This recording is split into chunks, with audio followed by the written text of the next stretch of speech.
Di kota besar yang penuh dengan gemerlap kehidupan, terdapat sebuah kelompok eksklusif yang mengadakan arisan mewah setiap bulan. Para anggotanya adalah orang-orang kaya dan terpandang para sosialita, pengusaha, bahkan pejabat. Namun, arisan ini bukanlah sekedar ajang kumpul-kumpul, melainkan sebuah ritual penuh rahasia dan intrik. Selamat datang di channel kami. Di sini kami sudah menyiapkan kisah nyata yang menarik dari berbagai penjuru dunia buat kalian yang baru bergabung di channel kami. Jangan lupa like, komen, dan subscribe. Mari kita lanjutkan ceritanya.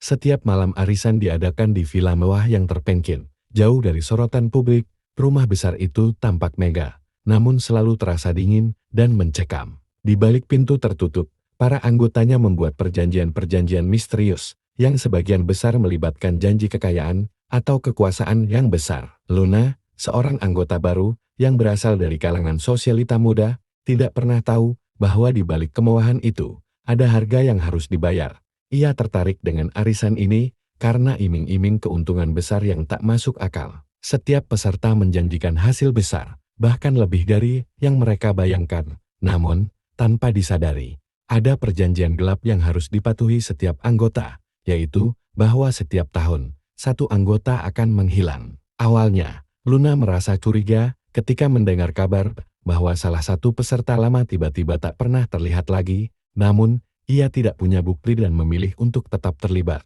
Tergiur dengan uang yang berlimpah, namun, di tahun ketiganya mengikuti arisan, ia mulai merasa ada yang mengintainya. Suatu malam, ia mendapatkan surat yang berisi peringatan tentang giliran yang jatuh pada dirinya. Malam itu juga, ketika ia menghadiri pertemuan arisan terakhirnya, ia melihat sebuah foto lama anggota-anggota lama yang pernah tergabung dalam arisan tersebut, tetapi hanya sebagian dari mereka yang masih hidup. Rasa mulai takut merasuki Luna, namun sudah terlambat. Dia terjebak dalam perjanjian gelap itu. Ketika ia mencoba meyakinkan diri, salah satu anggota senior arisan memandang dingin sambil berbisik, "Keluar dari sini adalah satu-satunya hal yang tidak bisa kau beli." Luna pun akhirnya menjadi korban berikutnya. Selama beberapa tahun kemudian, kisah hilangnya Luna beredar sebagai misteri di kalangan terbatas, sementara para anggota baru terus berkembang tanpa pernah tahu bahwa arisan itu tidak sekadar janji kemewahan, melainkan sebuah kutukan. Beberapa minggu setelah hilangnya Luna, berita itu tersiar secara terbatas di kalangan sosialita kota. Banyak yang penasaran, tapi hanya sedikit yang benar-benar peduli. Sebagian besar orang merasa itu hanyalah rumor, sementara yang lain memutuskan untuk melupakan dan melanjutkan hidup mereka. Di sisi lain, para anggota lama arisan masih mengadakan pertemuan mereka seperti biasa, seolah tak terjadi apa-apa. Namun, satu demi satu, mereka mulai merasakan kejanggalan. Suatu malam, setelah pesta usai, Sofia, seorang anggota senior dan salah satu pendiri arisan, menemukan surat tanpa nama terselip di bawah pintu rumahnya. Surat itu berisi kalimat pendat, tetapi mengancam. "Kamu tahu siapa giliran selanjutnya?" Surat itu membuat Sofia mengoceh, tapi ia memilih tidak menghiraukannya, mengira sekadar bercanda keji. Namun, sejak itu, ia sering merasa meremehkan. Lampu rumahnya berkedip-kedip tanpa sebab, dan dia mendengar bisikan samar di malam hari. Beberapa hari kemudian, salah seorang anggota lain, Nico, mengalami kejadian serupa. Ia menerima panggilan tanpa suara di tengah malam, dan ketika ia keluar rumah, ia melihat bayangan seseorang lewat cepat di ujung jalan. Nico mengabaikan hal itu sampai akhirnya dia menemukan tulisan merah di kaca mobilnya yang bertuliskan, "Tidak ada yang bisa kabur dari perjanjian ini." Keresahan mulai menyebar di antara anggota arisan. Mereka menyadari bahwa perjanjian yang selama ini mereka anggap remeh mulai mengejar mereka. Salah satu dari mereka, Eric, seorang pengusaha sukses yang skeptis, mulai menyelidiki asal-usul arisan ini. Ia menemukan bahwa pendiri asli arisan ini pernah terlibat dalam rahasia perjanjian yang melibatkan kekayaan dan kekuasaan, tetapi dengan syarat yang mengikat jiwa mereka pada perjanjian maut. Eric mulai merasa harus memperingatkan anggota lain untuk berhenti menghadiri pertemuan. Namun, saat dia mencoba menghubungi Sofia, tidak ada jawaban. Malam itu, Sofia ditemukan tewas dalam keadaan misterius di rumahnya. Polisi merencanakan kecelakaan, tapi Eric yakin ada kekuatan yang lebih besar di balik kejadian itu. Para anggota yang tersisa kini dihadapkan pada pilihan sulit. Mereka bisa terus menghadiri arisan dan mempertahankan kekayaan serta status mereka, dengan risiko menjadi korban berikutnya, atau mereka bisa mencoba melarikan diri, walaupun hampir tak mungkin melepaskan diri dari perjanjian yang telah mereka buat.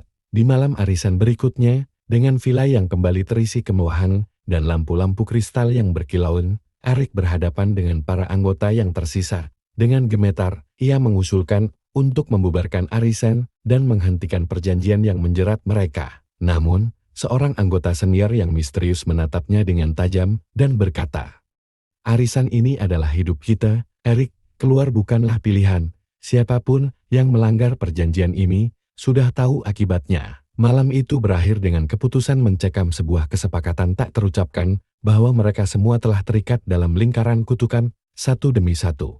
Mereka harus menerima takdir mereka atau menemukan cara untuk mengakhiri arisan maut ini selamanya, jika itu mungkin. Setelah malam itu, Eric tak bisa tidur. Bayangan-bayangan tentang kutukan dan perjanjian gelap menghantuinya. Meski rasa takut mencekam, ia masih memiliki secercah harapan. Dengan segala cara, ia bertekad mencari jalan keluar. Ia mulai menggali lebih dalam tentang sejarah arisan dan perjanjian gelap tersebut, meskipun ia tahu nyawanya sedang dipertaruhkan. Esoknya, Eric bertemu dengan seorang mantan anggota yang telah berhasil menghilang dari kalangan sosial kota bertahun-tahun yang lalu. Namanya Pak Rudy, seorang pria tua yang kini hidup sederhana di daerah terpencil. Ketika Eric bertanya tentang arisan maut itu, wajah Pak Rudy memucat. Ia mengaku pernah menjadi salah satu pendiri, namun memutuskan untuk meninggalkan segalanya setelah menyadari kutukan mengerikan yang ada di balik perjanjian itu. Pak Rudy menjelaskan bahwa perjanjian tersebut dibangun di atas ritual kuno yang diyakini mampu memberikan kekayaan tanpa batas bagi setiap anggotanya, namun dengan satu syarat pengorbanan. Awalnya, mereka hanya mengizinkan mengorbankan waktu dan tenaga mereka. Namun, seiring berjalannya waktu, tuntutan perjanjian itu semakin gelap. Ada sesuatu yang tidak bisa mereka lihat, tetapi menuntut korban nyawa setiap tahun sebagai balasan dari kekayaan yang tak terbayangkan itu. Menurut Rudy, satu-satunya cara untuk memutus perjanjian itu adalah dengan mengorbankan seseorang secara sukarela di malam pertemuan arisan terakhir. Pengorbanan ini akan memerdekakan mereka semua, tapi pengorbanannya harus dilakukan oleh orang yang memiliki kedekatan emosional dengan peserta arisan. Mendengar hal itu, Eric sadar bahwa ia harus bertindak cepat. Ia tak ingin lebih banyak orang jatuh ke dalam perangkap maut ini. Ia kembali ke kota dan mengumpulkan beberapa anggota yang tersisa. Namun, mengungkapkan rencana untuk menyumbangkan seseorang secara sukarela tentu bukan hal yang mudah. Banyak dari mereka ketakutan dan tak ingin percaya. Namun, dari kebingungannya, seorang anggota baru yang pernah dekat dengan Luna, bernama Mira, maju dengan wajah tenang. Dengan suara gemetar, Mira berkata, "Jika ini bisa mengakhiri semuanya, aku rela menjadi korban." Malam pengorbanan itu tiba. Villa yang biasanya gemerlap dengan cahaya kini gelap gulatan. Hanya diterangi lilin-lilin yang memberikan suasana semakin mencekam.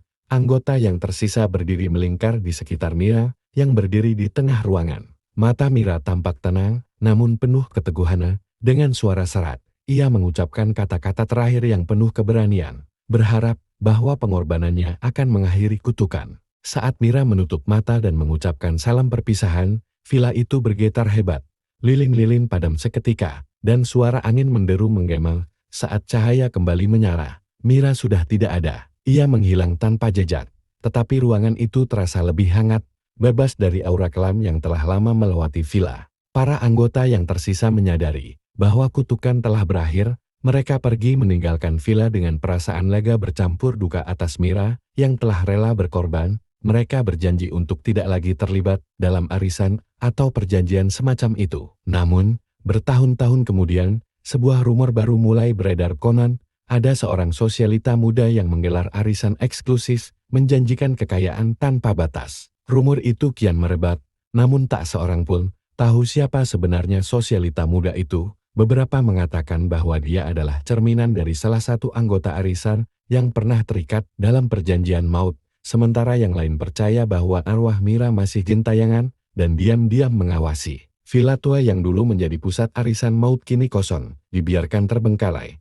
Tetapi masyarakat sekitar sering melaporkan melihat bayangan di jendela atau mendengar suara bisikan samar dari dalamnya, terutama pada malam-malam tertentu. Eric, yang kini hidup jauh dari gemerlap kota, terkadang masih terbangun di tengah malam dengan mimpi buruk yang mengingatkannya pada malam pengorbanan itu. Ia selalu terbayang wajah Mira dengan penuh keberanian, mewujudkan dirinya demi memerdekakan mereka. Meski semua tampak berakhir, Arik tidak bisa mengusir perasaan bahwa kutukan itu mungkin hanya tertidur, sementara menunggu kesempatan untuk bangkit kembali dalam bentuk yang lebih halus, lebih tersembunyi, namun sama mematikannya.